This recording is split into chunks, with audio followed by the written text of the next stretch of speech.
سب سے پہلے تو ایک مقدمہ ہے، اس کو سمجھنا چاہیے اہل سنت کے نوجوانوں کو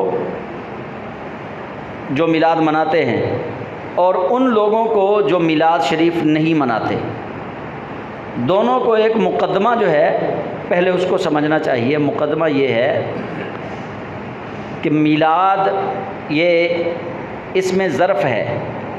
میلاد کہتے ہیں ولادت کی جگہ کو، اور مولد کہتے ہیں میلاد کو، ولادت کو، پیدا ہونے کو۔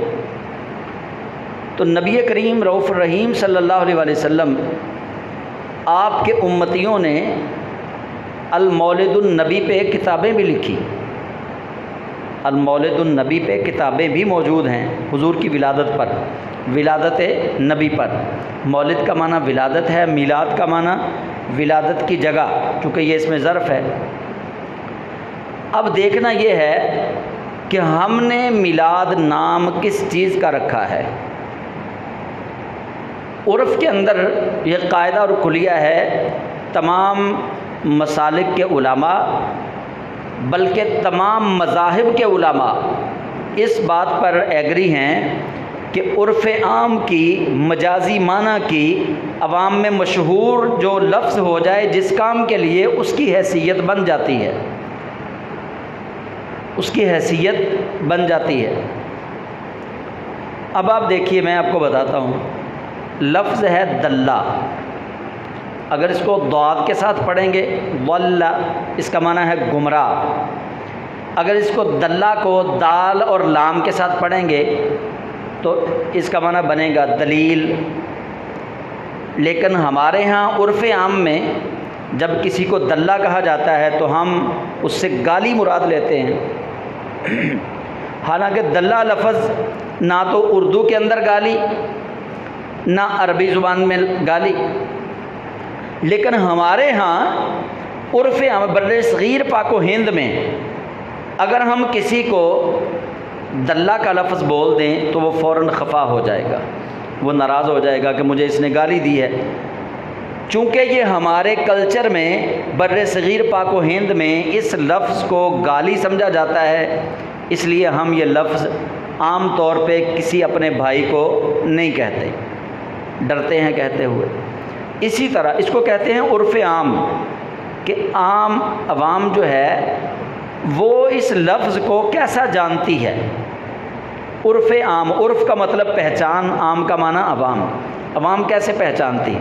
تو میں نے ایک مثال آپ کے سامنے رکھی ہے، اب دوسری مثال، لفظ میلاد، اس کا معنی آپ نے سمجھ لیا۔ اہل سنت نے اس لفظ کا معنی کیا مراد لیا؟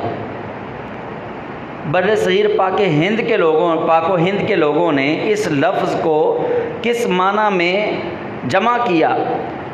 جب ہمارے ہاں گھروں میں خواتین بات کرتی ہیں کہ ہم نے میلاد کروانا ہے، بزرگ بات کرتے ہیں ہم نے میلاد کروانا ہے، بچے بات کرتے ہیں ہماری مسجد میں میلاد ہے، فلاں گھر میں آج میلاد ہے، اس کا مطلب کیا ہے کہ وہاں نبی کریم صلی اللہ علیہ وسلم کے لیے جو نعت خوانی ہوگی، تلاوت ہوگی، اور کوئی مبلغہ یا کوئی مبلغ حضور اکرم صلی اللہ علیہ وسلم کی صفات کا بیان کرے گا۔ ہمارے ہاں عرف عام میں میلاد نام رکھا گیا تلاوت کا، ایک محفل سجا کے لوگوں کو بلا کے اس کے اندر تلاوت، نعت شریف، نبی کریم علیہ السلام کی صفات، حضور کی آمد کا تذکرہ کرنا، پھر صلاۃ و سلام پڑھنا، اور پھر کچھ لنگر شریف لے کے، تبرک لے کے لوگوں میں تقسیم کر دینا۔ عرف عام میں، اہل سنت میں، عوام الناس میں میلاد اس چیز کو سمجھا جاتا ہے۔ اب آپ دانشور لوگ بیٹھے ہیں، عقل مند بیٹھے ہیں، مجھے بتائیے کبھی کسی سنی عالم نے گھوڑے نچانے کو میلاد کہا؟ ڈھول بجانے کو کبھی کسی نے میلاد کہا؟ بھنگڑے ڈالنے کو، ڈانس کرنے کو کبھی کسی نے میلاد کہا کہ بھائی آ جاؤ وہاں پہ میلاد ہے، گھوڑوں کا ڈانس ہے، بھائی آ جاؤ وہاں پہ میلاد ہے، وہاں ڈھول کی تھاپ پہ بھنگڑا ڈالا جائے گا؟ کبھی کوئی نہیں کہے گا آپ کو، گھوڑوں کے ڈانس کو کبھی میلاد نہیں کہتے ہم، نوجوانوں کے بھنگڑے کو کبھی ہم میلاد نہیں کہتے۔ کیوں؟ ہم نے میلاد شریف کی ایک تعریف بنا لی بر صغیر پاک و ہند کے لوگوں نے کہ ہم میلاد شریف کہتے ہیں جانے جانا رحمت عالم صلی اللہ علیہ وآلہ وسلم کے ذکر خیر کی مجلس سجانے کو۔ اب دو چیزیں آ گئی ہمارے سامنے۔ نمبر ایک کہ میلاد شریف کی جو تعریف ہم نے کی، اگر تو وہی کام ہم کرتے ہیں میلاد شریف کی بزم کے اندر، دیکھنا یہ ہے کہ کیا ان کاموں سے اللہ نے روکا ہے، رسول اکرم نے روکا ہے۔ اگر تو اللہ نے روکا ہے یا رسول کریم علیہ السلام کا کوئی فرمان موجود ہو کہ تم لوگوں نے مجلس سجا کے تلاوت نہیں کرنی، مجلس سجا کے اردو میں، ہندی میں، پشتو میں، فارسی میں، عربی میں نعت نہیں پڑھنی، یا رسول کریم علیہ السلام کا تذکرہ نہیں کرنا، اگر تو یہ کوئی دلیل ہمارے پاس موجود ہو پھر تو ایسا کام کرنا حرام ہے۔ اگر دلیل موجود نہ ہو، رسول کریم نے منع نہ کیا ہو، بلکہ دلیل یہ ملتی ہو کہ حضور کے صحابہ مجلس سجا کر اپنے محبوب کریم علیہ السلام کی صفات کا تذکرہ کرتے تھے، تو پھر ہمیں بھی چاہیے کہ ہم صحابہ کی اس سنت پر عمل ضرور کریں، ہم بھی مجلس سجائیں، ہم بھی حصار باندھیں، ہم بھی اکٹھے ہو کے بیٹھے اور کبھی کوئی جناب حضرت آدم کا تذکرہ کرے، کوئی جناب ابراہیم کا تذکرہ کرے، کوئی جناب موسیٰ و عیسیٰ کا تذکرہ کرے، اور پھر آخر پہ تذکرہ ہو جانے جانا کا، امام الانبیاء کا، سید الانبیاء کا، اور لوگوں کو بتایا جائے کہ یہی صحابہ کی سنت ہے۔ صحابہ سارے نبیوں کا تذکرہ کرتے اور پھر آخر میں اپنے پیارے حبیب صلی اللہ علیہ وسلم کا تذکرہ بھی کرتے۔ وہ بتاتے کیا تھے کہ شانیں سارے نبیوں کی بڑی ہیں، مقام سارے نبیوں کے بلند ہیں، لیکن اللہ کریم نے سب سے اونچا مقام آمنہ کے لال کو عطا کیا ہے۔ اب دیکھنا ہم نے یہ ہے کہ کون کون سی چیزوں پہ امت متفق ہے، کون کون سی چیزوں پہ امت کا اختلاف ہے۔ دوسری طرف سے جو ہمارے دوست اعتراض کرتے ہیں جی میلاد منانا جائز نہیں، کیوں؟ وہ کہتے ہیں تم ڈانس کرتے ہو، تم بھنگڑے ڈالتے ہو، تم گھوڑے نچاتے ہو، تم وہاں پہ قوالی کرتے ہو۔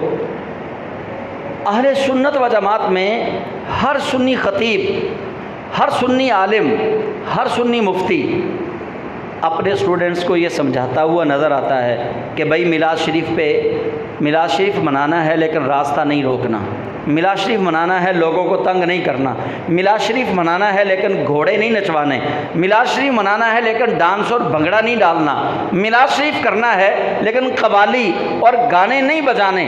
ہر سنی عالم اپنے معتقدین کو، اپنے مقتدیوں کو، اپنے اسٹوڈنٹس کو سمجھاتا ہوا نظر آتا ہے۔ اگر ان دوستوں کا شکوہ یہ ہے کہ میلاد شریف کے نام پر واہیات خرافات ہوتی ہیں، تو ان خرافات کے تو ہم بھی خلاف ہیں۔